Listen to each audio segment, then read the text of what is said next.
Poco tempo fa ho pubblicato qui su YouTube un video in cui mettevo alla prova ChatGPT e facendo tutte quante le varie domande abbiamo visto che nonostante sia l'intelligenza artificiale più famosa del mondo, ChatGPT presenta ancora due grandi problemi. Il primo problema è che ChatGPT è aggiornata solo fino al 2021, quindi non conosce niente di ciò che è successo dopo il 2021 e pertanto non sa aiutarci ad esempio con le domande di attualità oppure con le ultime uscite tecnologiche e così via. Il secondo problema invece è che ChatGPT nella sua versione gratuita non è poi così potente, quindi quando facciamo qualche domanda un po' più complessa, lei non sa rispondere e invece di avvisarci inizia a inventare cose e a darci delle risposte completamente sbagliate. Chiaramente se vogliamo utilizzare l'intelligenza artificiale per l'università, il lavoro, per i nostri progetti, non possiamo né lavorare con informazioni troppo vecchie né tantomeno lavorare con informazioni sbagliate. Per questo motivo mi sono messo a cercare delle alternative a ChatGPT che fossero sempre gratuite, ma che fossero anche più potenti, con più funzionalità e quindi in grado di superare tutti quanti i limiti di ChatGPT. Dopo una decina di giorni passati a provare non so quante intelligenze artificiali, ho finalmente trovato quello che cercavo.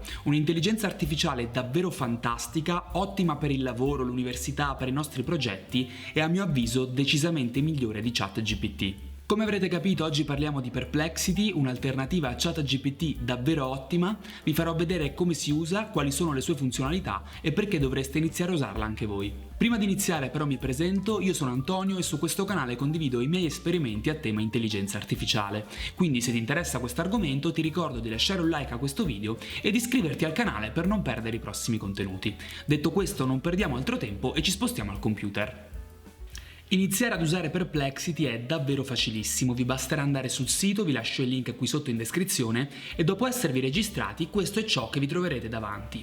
Nella pagina principale ci viene mostrata una lista di domande popolari condivise da altri utenti, ma ciò che interessa a noi si trova qui sulla sinistra. Come vedete abbiamo un new thread per fare una nuova domanda, abbiamo Popular che appunto ci mostra questa lista di domande popolari fatte da altri utenti, in Threads abbiamo le nostre vecchie domande così da poterle recuperare, io ad esempio ho fatto una domanda sulle 7 meraviglie del mondo e infine abbiamo AI Profile che è una funzionalità molto interessante che non è presente su ChatGPT di cui però parleremo più avanti nel video. Iniziamo quindi a fare qualche domanda a Perplexity per capire in che cosa è diversa rispetto a ChatGPT. Andiamo quindi su New Thread e chiediamo ad esempio scrivimi il riassunto del primo capitolo dei Promessi Sposi.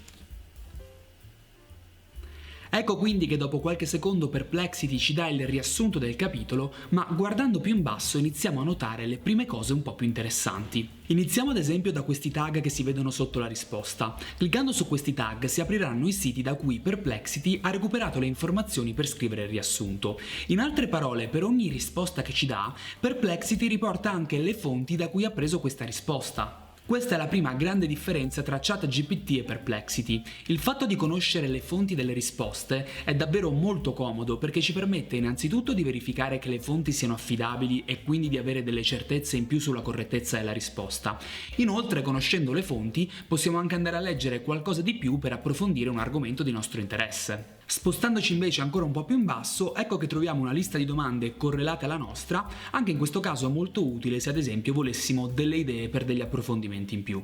Andando oltre invece abbiamo detto che un altro grande problema di ChatGPT è che è aggiornata solo fino al 2021, pertanto non sa aiutarci con gli argomenti di attualità. Vediamo invece che cosa succede se facciamo a Perplexity una domanda di attualità. Proviamo ad esempio a chiedere a Perplexity chi ha vinto la Champions nel 2023.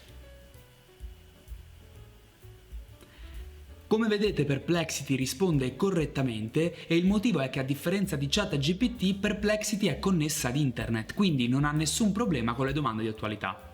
Un altro grande problema di ChatGPT abbiamo detto essere la sua potenza limitata. Nel video in cui l'ho messa alla prova, infatti, ChatGPT non è riuscita a consigliarmi dei libri a tema copywriting pubblicati dopo il 2000 perché già questa semplice domanda per lei era troppo complessa. Con Perplexity però abbiamo lo strumento Copilot che ci permette di ottenere delle risposte corrette anche alle domande più complicate. Lo strumento Copilot infatti sfrutta la potenza di GPT-4 per rispondere anche alle nostre domande un po' più elaborate. Ricordiamo che GPT-4 è a pagamento, ma qui su Perplexity è disponibile gratuitamente grazie alla funzione Copilot fino a un massimo di 5 domande ogni 4 ore. Proviamo quindi a fare a Perplexity la stessa domanda a cui ChatGPT non è riuscita a rispondere. Clicchiamo su New Thread e chiediamo: consigliami 5 libri che parlano di copywriting con prima edizione pubblicata dopo il 2000. A questo punto attiviamo qui la funzione Copilot che, come vedete, utilizza GPT 4.5 e clicchiamo la freccia per far partire la domanda. Ecco, quindi vediamo la funzione Copilot si prende del tempo per capire la domanda, sta considerando diversi risultati cercati su internet. Ecco, questa è una cosa che succede molto spesso con la funzione Copilot, ci viene fatta qualche domanda in più in modo tale che l'intelligenza artificiale possa avere più informazioni e quindi darci una risposta più adatta alle nostre esigenze. Possiamo anche decidere di saltare queste domande, ad esempio io clicco su Skip, quindi diciamo a Copilot: non ti voglio dare altre informazioni, fai tu. Ed ecco che finalmente siamo riusciti ad ottenere la risposta che volevamo. Ci mette un po' di tempo per scriverla, io adesso aspetto che mi vengano suggeriti tutti quanti i libri, poi mi prendo un attimo per controllare su internet se effettivamente sono stati pubblicati dopo il 2000, perché questo era il problema di ChatGPT, non riusciva ad individuarli pubblicati dopo il 2000. A few moments later. Ho cercato quindi questi 5 libri su Google ed effettivamente parlano tutti e 5 di copywriting e sono stati pubblicati tutti e 5 dopo il 2000. Quindi Perplexity con la funzione Copilot è effettivamente riuscita a rispondere a quella domanda a cui invece ChatGPT ci dava una risposta sbagliata. Passando quindi all'ultima feature di cui voglio parlarvi oggi, abbiamo la sezione AI Profile che non è presente su ChatGPT ma che ho molto apprezzato qui su Perplexity.